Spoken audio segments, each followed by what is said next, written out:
gudoomiyaha jabhadda xoreynta Ogaadenya oo in muddo ah socdaal ku joogay waddanka Koonfur Afrika ayaa waxa uu habeennimadii xalay ahayd shir balaaran ku qabtay gudaha jaamacadda UWC ee magaalada Cape Town. kulankaasi ayaa waxaa ka soo qayb galay dad aad u tiro badan oo isugu jiray culamaa u diin, waxgarad, siyaasiyiin iyo waliba dhalinyaro. shirkaasi oo ahaa mid si heer sare ah loo soo agaasimay ayaa waxaa looga hadlayay qadiyadda Geeska Afrika, gaar ahaan gobolka la gumeystay ee Ogaadenya. sidoo kale waxaa halkaasi khudbooyin kala duwan ka soo jeediyey Sheekh Cabdullaahi Cabdi Ibraahim iyo Sheekh Maxamuud Maxamed Adar oo iyagu si qoto dheer uga hadlayay qadiyadda gobolkaasi. gudoomiyaha jabhadda xoreynta Ogaadenya Maxamed Cumar Cismaan ayaa waxa uu sharaxaad dheer ka bixiyey halganka jabhadda heerarkii kala duwanaa uu soo maray iyo waliba guulihii ay ka gaareen. annaga xilkayagu waxa weeye in aanu ciidamadayada iyo bulshadayada inaan abaabullo waajibaadkoodiina sidii loogu talagalay ay u fuliyaan. saas daraaddeed ciidamadiina guulo aad u badan bay ka soo hoyeen howlahoodii iyo goobaha dagaalka. bulshadiina si aad iyo aad u wanaagsan bay u abaabulan tahay. macnaha marka waxa weeye guulo aad u ballaaran oo la taaban kara ayaanu ka gaadhnay fulinta waajibaadka iyo xilkiina saaran. ujeeddada aan u dagaalamayna waxa weeye inaanu gobonnimo helo oo gumaysiga ka xorowno. hase yeeshee waqti annagu aanu xadidanayno waqtigaas aad gaaraysaan ma lihin. ujeeddadu annaga noogu weyn waxa weeye in aanu hubinno inaanu waddadii ku taagannahay. qadiyadayaduna qadiyadii xaqaheed ee tahay waddadiina aanu ku taagannahay.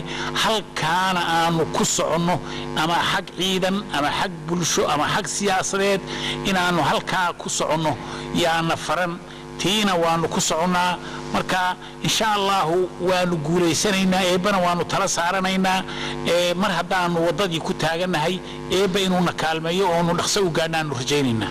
ugu dambayntii gudoomiye, maadaama aad sheegtay in Itoobiya arrimaha Soomaaliya aysan faraha kala bixi doonin, maxaad kula talin lahayd dowladda Soomaaliya? sidii aan hadda ka hor sheegay, Soomaaliya burburkeedii ka bacdi adduun weynaha iyo shacbiga Soomaaliya, siyaasiyiin iyo aqoon-yahan iyo bulshaduba aad iyo aad bay ugu dadaaleen inay soo celiyaan dowladnimadii Soomaaliya, inay dib u soo celiyaan. run ahaantii ilaa hadda 20 sano laguma guulaysanin. shirar badan baa la qabtay oo si aad ogtihiin ama United Nations ha qaban qaabiso, ama jaamacada Carab ha qaban qaabiso, ama European-ku ha qaban qaabiyeen. shirar kala duwan oo dib u soo celintii dhismihii Soomaaliya in lagaga shaqeeyo yaa wax badan la qabtay. intaas shirarkaasi ilaa hadda ma ayna guulaysanin. sababtay u guulaysan waayeen waxa weeye Itoobiya iyo organization-ka la yiraahdo IGAD baa mar walba gacanta kula jira, mar walbana iyagaa mataqaanaa fashalinaya. maxaa yeelay maslaxad uma aha Itoobiya dowlad Soomaaliya inay dhalato, gaar ahaan inta xabadda Ogaadenya ay dhacayso oo qadiyadda Ogaadenya aan la xallinin. dowlad Soomaaliya inay dhalato marra Itoobiya raalli kama aha. saas daraaddeed shacbiga Soomaaliya siyaasiyiin, aqoon-yahan, bulsho dhammaan waxaan kula talinayaa ama aan ugu baaqayaa in ay inta si ay danahoodii u soo celiyaan, dowladnimadooda si ay u soo celiyaan, in ay ka fogeeyaan umuurahooda iyo howlahooda dhexgalka Itoobiya ay soo dhexgelaysa inay ka fogeeyaan.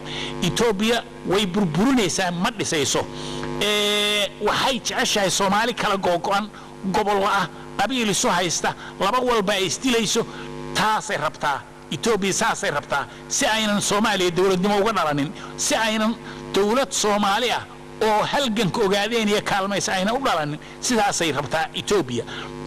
Soomaalina taasi dan uma aha. marka Soomaaliya waxaan kula talinayaa in ay danaheeda ka fogayso Itoobiya. saasaan kula talinayaa. mahadsanidin. sidoo kale gudoomiyaha ayaa waxa uu socdaalkiisa ku soo maray meelo badan oo ay ka mid yihiin Johannesburg iyo Port Elizabeth, iyadoo halkaasi kulamo caynkan oo kala kula qaatay jaaliyadda Ogaadenya ay ku dhaqan halkaasi. Cabdikariim Mursal Faarax, Universal TV, Cape Town.